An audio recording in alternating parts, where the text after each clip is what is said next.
Chelsea Football Club have got a massive issue at centre-half because Wesley Fofana has limped off from the match. However, we have got a time frame set for how long he's going to be out with a hamstring injury. It is bad news. Furthermore, Chelsea apparently are in a title race now with rivals consistently trying to put us into it. Matchday pundits are trying to put us into it, and our own fans, such as myself, are maybe trying to talk myself into it. However, we've got Cole Palmer, Reece James, Enzo Maresca, and Levi Colwill giving their input. Trust me, one of them thinks we're in the title race. I'll let you guess which one. Furthermore, and this is the biggest one of all, Wesley Ugochukwu looks like he could be coming back to Chelsea in January. Yes, Wesley Ugochukwu has removed all signs of Southampton off his Instagram, left out of the squad, and the manager's refusing to comment. But we're going to get into the details of it, everything I've mentioned just now. But before we do, make sure you hit that like button. 1,000 likes help the channel a great way. Subscribe to the channel if you're new. And if you want to help the channel support by dropping a super chat, it's greatly appreciated. Never mandatory. Let's get started. Wesley Fofana is a player that has showed his value to Chelsea Football Club this year already. He has come back from 2 injuries, and maybe even 3, I think, if I'm not mistaken,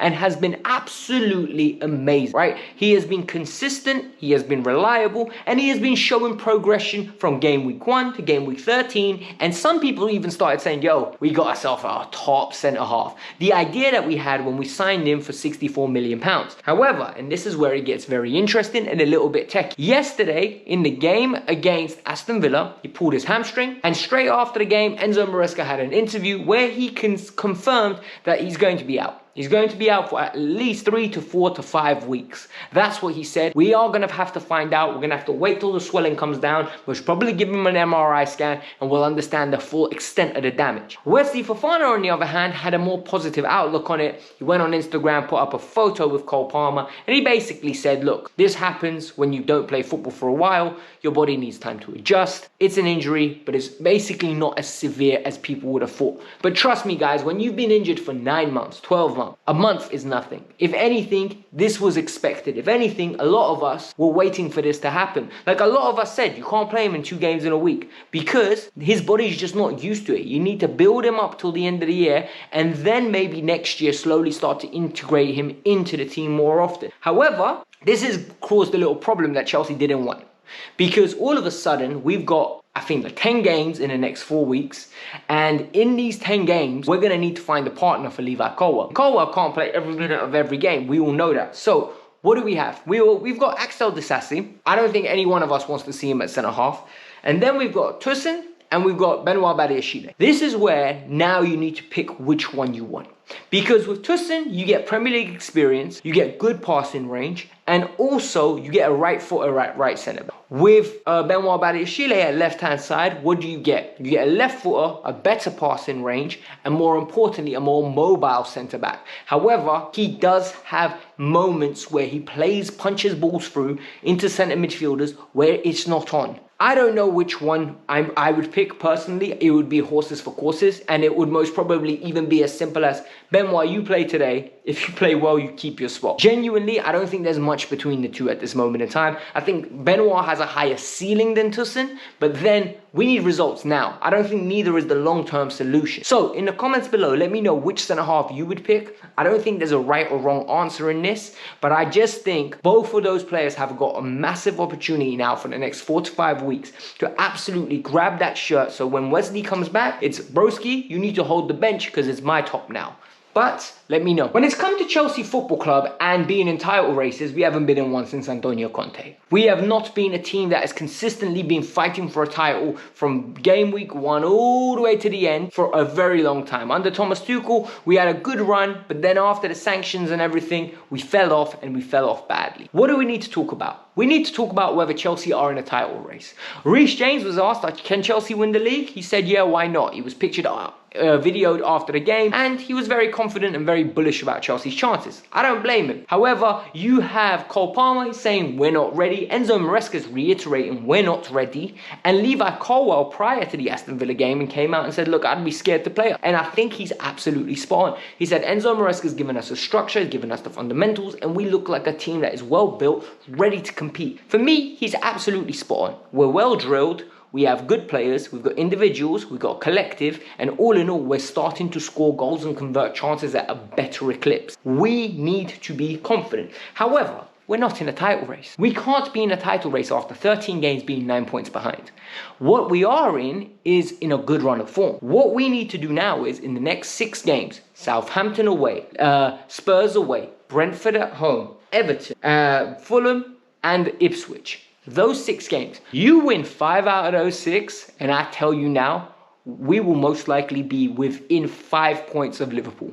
That's how close we most probably will be, 5 to 6 points with Liverpool. And at that point, I'm going to say we're in a title race. Because at that point, 5 games, 5 points, 19 games to go, halfway point, we've played everyone once, we are in a title race. And if we can mirror or even better what we've done, we're going to be fantastic. However, it's a massive if. It's 6 games. Do I believe that we could go beat Southampton and Spurs? We will see. Because with this team, we're young, we're inexperienced, we're a little horse, we're a little pony, we're still learning. Sometimes we're on the training wheels. We're riding that bicycle with training wheels on. I don't want any unnecessary pressure for these players. They don't deserve it, they don't need it, nor am I asking for it. I genuinely do not want to sit here, tell people we're in a title race, and then we finish 4th and all of a sudden everyone starts saying you had a bad season. Because what ends up happening is expectations change, and what would have been good at the start of the season won't be good now. And for me, that only works if you're genuine contenders. And at this moment in time, I do not believe we are genuine contenders. Tell me if I'm right, tell me if I'm wrong in the comments below. The next story is regarding Wesley Ugochukwu and his exclusion. Wesley Ugochukwu is a player that Chelsea acquired, I think, from Rennes for £24 million.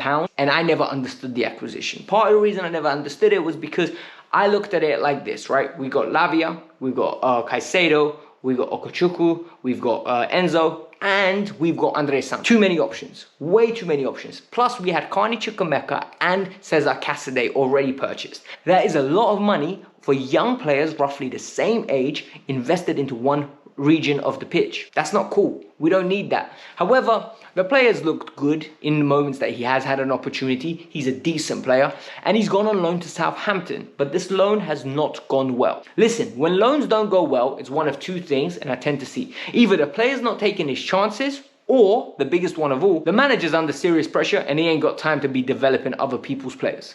And this is a prime example of what's happening. We've seen this before with Norwich and Billy Gilmore. He went on loan, played a few games. Sorry, Billy, we're in a relegation battle.